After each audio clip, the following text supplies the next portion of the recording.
What's this thing on time? Week number 5, IBM versus Twitch this week.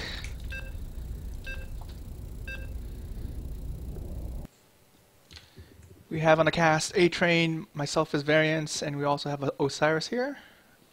Hello. Hey guys. Hey Osiris. So yeah, game number 1 is Bloodbrother versus Fishstix, IBM versus Twitch, Zerg versus Terran, and one of the bigger maps in the pool, Deadwing LE.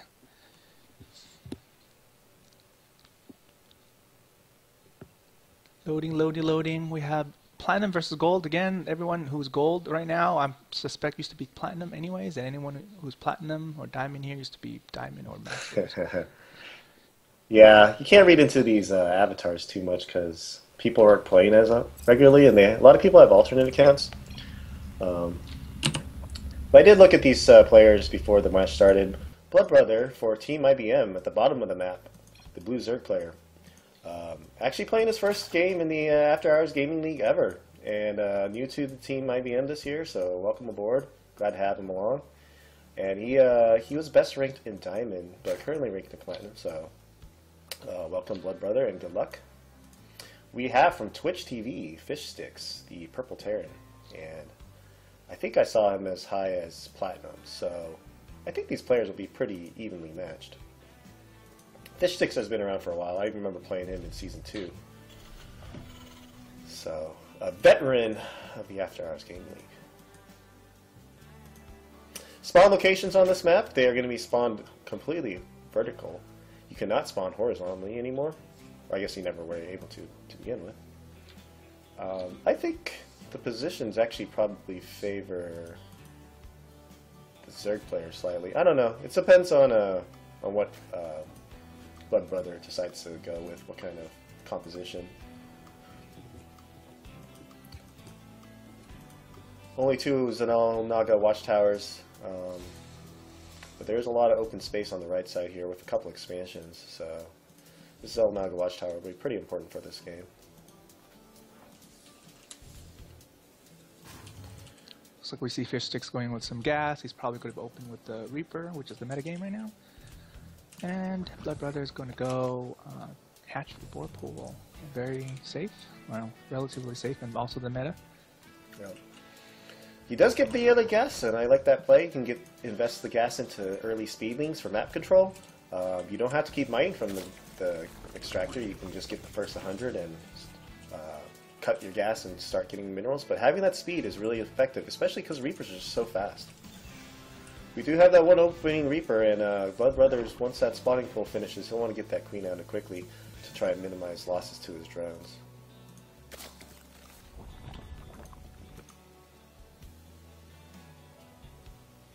So not much going on at this point.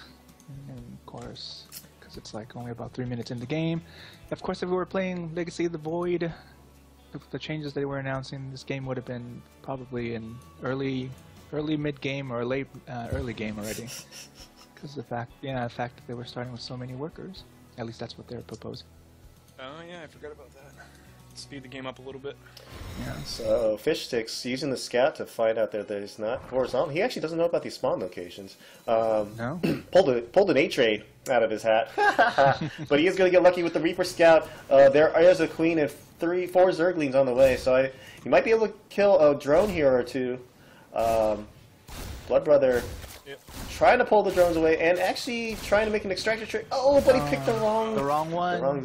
He can go ahead and cancel that. He had the right idea. That's all that matters. Getting 1 kill is a good win for Fishstix. He gets some scouting information, sees that they have the gas. Has not purchased the metabolic boost just yet. But does have his natural up. We do have a command center on the way for Fishstix, so this should be a more macro style game. Not doing anything too fancy just yet. Just macroing up. Bloodbrother saturating his main base. 16 workers exactly is the most minimum saturation you'd want to have. Ready rallying all of his drones to the natural to try and saturate that as fast as possible. And we do have that metabolic boost on the way, cutting his gas after the 100 initial.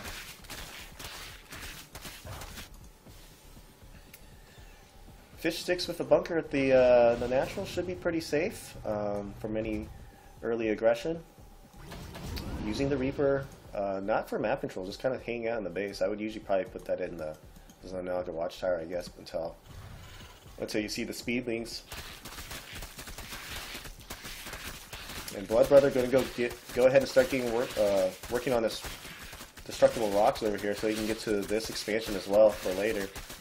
But it's going to go ahead and take the third base at the farther side for now. There's only one ramp here. The only other accessible way is to these destructible rocks. So making sure you hold this ramp is going to be very important for our Zerg hero.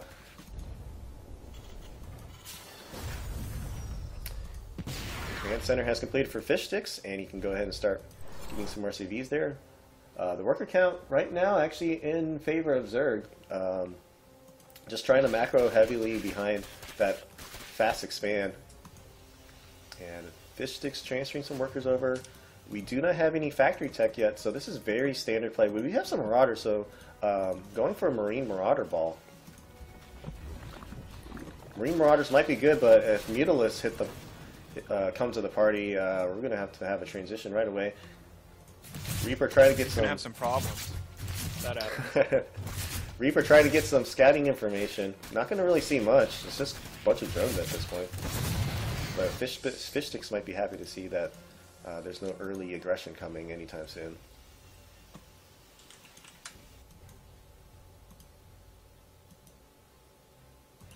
I really feel a little better if Zerg got Bloodbrother got his Banelings nest. So Bloodbrother floating a ton of minerals. Needs to make some drones. He could make anything. He could make 2 bases. We do have a lot of drones just pop. 45 to 34 the worker count. I think if there's no aggression from Terran, Zerg can really macro up, and as longer the game goes, can get a little bit out of control. I feel like Zerg is like the pest of the world, and if you don't treat your pesticide with pesticides, they'll grow out of control. He has really good map vision right now, so he's gonna see anything that's coming here. Moving the Overlord into the base, trying to get information. With more racks on the way. The factory's just now complete, so he can't have any early medevacs. But Fishstix is going to go ahead and transition to that. So looks like he'll be losing that Overlord. The sacrifice is worth it to get the scouting information. Worker count now 60 to 40, so really droning up hard. 16 workers at every base now. Full saturation now, grabbing his gases, transitioning to layer tech. So he's gone completely uncontested here. We have a command center on the way for Fishstix, which looks like he's going to want to take this third base through the destructible rocks. And Bloodbrother just sitting on an absurd amount of minerals right now. He needs to take all his gas. Yep, and he is going to go for the Mutalisks play. So once he starts getting all that gas, he'll have a lot of minerals banked. He just needs to start banking as much gas as possible. Once that Spire finishes, he should be able to afford at least 12 Mutalisks, provided that he doesn't waste his gas on anything else. But he is getting the Baneling speed, and he's got double Evolution Chamber on the way, so that's going to cut into his gas a little bit. But I like the choice of Mutalisks, especially with the map being so big. Look at the vision for these players. Fishstix completely in his own base, while Bloodbrother has done a very good job of getting map vision. It's got OVs all over the map. That's Zerg map hack right there. The creep spread is not as good as Argent Towers, but Argent Tower's a little bit crazy. Argent Tower's not here today. We can talk as much as we want. Cheers to Argent Tower. We love you. And Fishstix did break down that destructible debris, so now I can get the third. Must be a miss ping right there. Has not floated the command center over. He's going to transform into an orbital command first. And those mutas should be coming up pretty soon. Spire is now complete. Do we have any on the way? We do not have any Mutalisks on the way. He's only got 300 gas. Fishstix dropping the scan. All he's going to see is the infestation pit, so he might get a bad read from this. Might not know exactly that Mutalisks are on the way. So good placement to the selection from Bloodbrother. We have a drop going down to the third base. A lot of banelings can't get in. The queens should focus down that medevac. The medevac's gone now, so Bloodbrother's going to be able to clean up all these units. Stim is now finished, but the Zerglings should be able to clean up with this last Marauder. Didn't use the banelings yet. There was 2 drops going down at the same time. Only picked up 2 workers, so still a win for the Zerg. Look at the workers lost. Looks like Fishstix just forgot about that medevac. Resources lost. The Terrans lost a little bit more. We do have a 4th on the way for Fishstix, and he just now planted his 3rd, but Bloodbrother's 4th is already finished. So I think Bloodbrother should be good economically. Now he just needs to get that army. And once those Mulists pop, I think he'll be in good shape, especially with the composition that Fishstix has decided. Very heavy on the Marauders.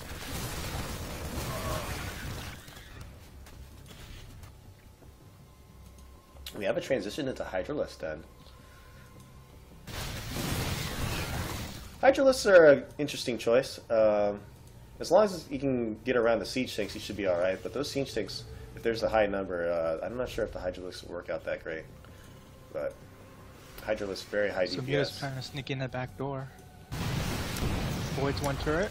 Tries to pick up some production. He doesn't know that the SCVs are totally exposed. There's no turrets back there in the mineral line. Is the army of Terran? Yep, SCVs are pulled off the line. Marines coming back home. Looking at the workers lost. He was able to pick up about 6 workers right there, and just harassing the Terran. Terran is so far below in minerals. That bank for Bloodbrother continues to grow in mineral count. He just really needs the gas. He's got to saturate that 4th. I think he needs to just pick up the gas because he's got so many minerals right now. He should just expand like 4 times just for the gas. We have a Zergling run by on the 3rd base here for Fishstix, but luckily he's got a bunch of bunch of banelings coming to the mix, cleaning all that up. This is not good. And not good for Fishstix. A lot of workers killed there. 20 workers. Now the worker count 61 to 43. There's still a lot of workers for Fishstix. Bloodbrother doing some damage there. And he's probably not going to be able to take out this 4th. Turrets are now in place. This is looking pretty bad for Fishstix right now. We have Ultralisks on the way. Ultralisks will do very well against the Marines. Still needs to get the gas. Hasn't got the gas at the 4th base, so he's really gas constrained. As you can see, floating 4,000 minerals. It's really the gas that Bloodbrother needs, and he realizes that. Puts 3 on gas on this 4th base. No workers needed there yet. When we look at the supply count, the armies are actually pretty even. So, what are the upgrades right now? 1-0 for Fishstix. Yeah. 1-1 for Bloodbrother. And a Mulisk? He only just now started melee and Carapace. Zerg has him. So Bloodbrother playing it safe. Terran has even.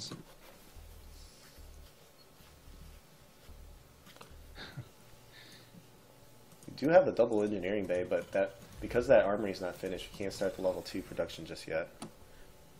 And that just now finishes. So, actually the supply is in favor of Fishstix. His main is just so exposed right now without cannons, turrets. Bloodbrother trying to pick off what he can with these Mulisks. Getting some mules, nice pickup. Right now he just needs to build an army. I feel like he's got all this money, he needs to build an army with it. We got some swarm hosts too, so showing us a little bit of everything in this game, Bloodbrother. Submarines in the middle of the map could be picked off by these Mulists. It looks like Fishstix. He's gonna go ahead and take care of them.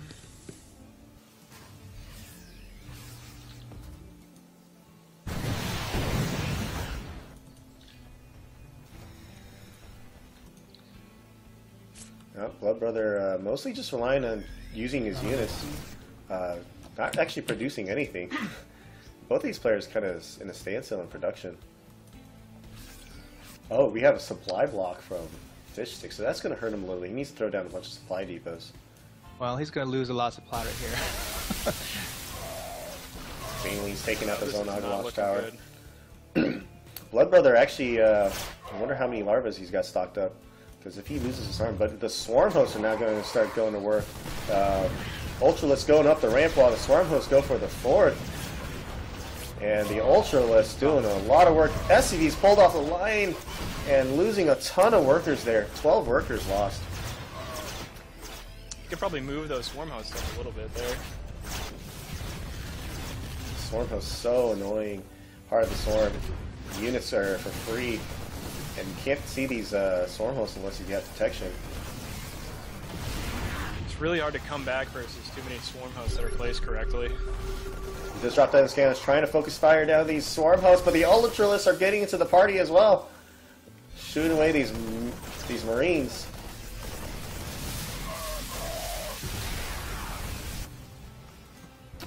Surprisingly, we don't have any production behind this. This is we have 30 leans finally being produced by Bloodbrother. He could just afford so much right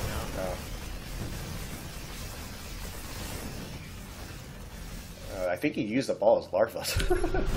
He's only got 5 larvae left. So actually, if he loses this army, he won't have that much to defend a counterattack. So he's got to be a little bit careful not to over-engage here, because he has played this well. And the Zerglings are now in the mix as well.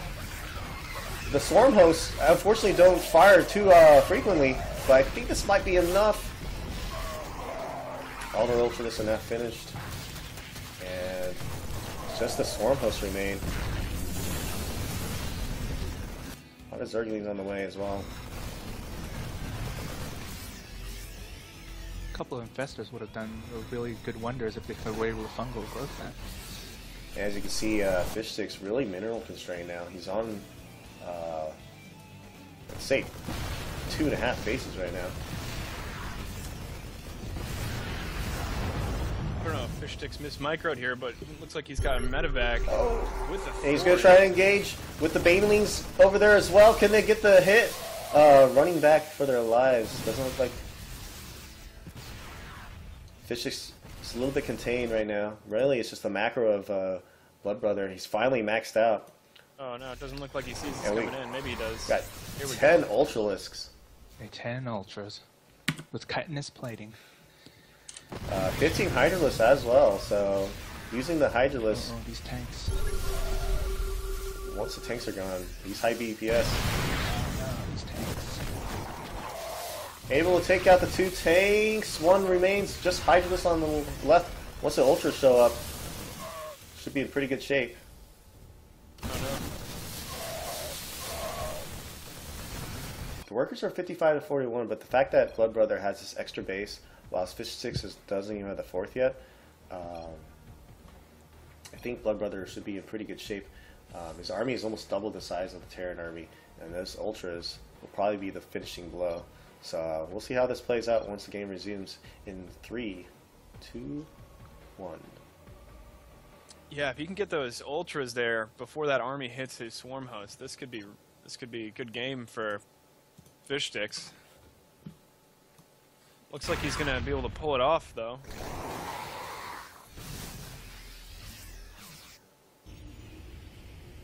And here come those mighty Ultralisks. 2-2 on the upgrades with the plating armor, and you might just be able to run them right into the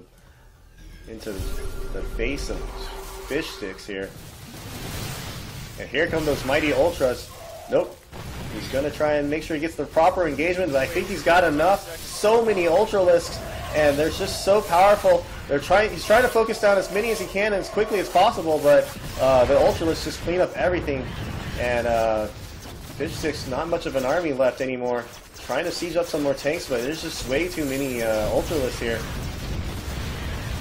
Bloodbrother marching his way. And there is the good game. Bloodbrother gives IBM a victory, and IBM will go up 1-0 on Twitch TV.